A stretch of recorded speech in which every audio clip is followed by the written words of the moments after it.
بسم اللہ الرحمن الرحیم۔ پیش خدمت ہے خبرنامہ اہم عالمی خبروں کا خلاصہ۔ آبنائے تائیوان میں چین کی 3 روزہ فوجی مشقوں کے حوالے سے روسی ترجمان کرملن دمتری پیسکوف کا کہنا تھا کہ ہم سب نے دیکھا ہے کہ حالیہ کچھ عرصے میں چین کو بار بار کی اشتعال انگیزیوں کا سامنا کرنا پڑا۔ چین کو پورا حق حاصل ہے کہ اپنے خلاف ہونے والی اشتعال انگیزیوں کا جواب دے۔ تائیوان کے ارد گرد چین کی فوجی مشقیں بین الاقوامی قوانین کے عین مطابق کی گئی ہیں۔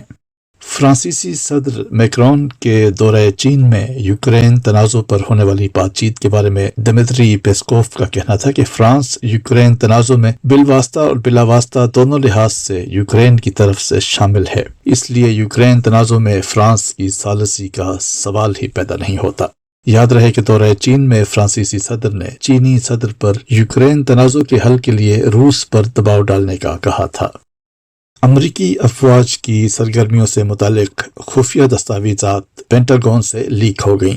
لیک ہونے والی حساس امریکی دستاویزات میں انکشاف ہوا ہے کہ امریکہ نے جنوبی کوریا، اسرائیل اور یوکرین سے متعلق خفیہ معلومات جمع کیں۔ مبینہ طور پر روس میں موجود وسیع امریکی انٹیلیجنس نیٹ ورک کی تفصیلات بھی منظر عام پر آ گئیں۔ امریکی دفاعی ادارے پینٹاگون سے انتہائی حساس دستاویزات کے افشا کو امریکی تاریخ کی سب سے بڑی لیک تصور کیا جا رہا ہے۔ دستاویزات کی ایسے اہم وقت پر لیک یوکرین امریکہ تعلقات میں پیچیدگی کا باعث بن سکتی ہے۔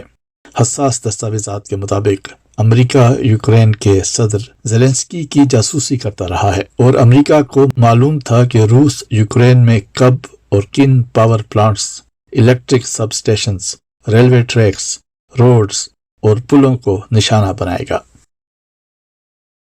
یہ تھا اہم عالمی خبروں کا خلاصہ۔ مطبوعہ الفضل انٹرنیشنل، جمعرات 13 اپریل سن 2023، صفحہ 8، طارق مرزا کی آواز میں۔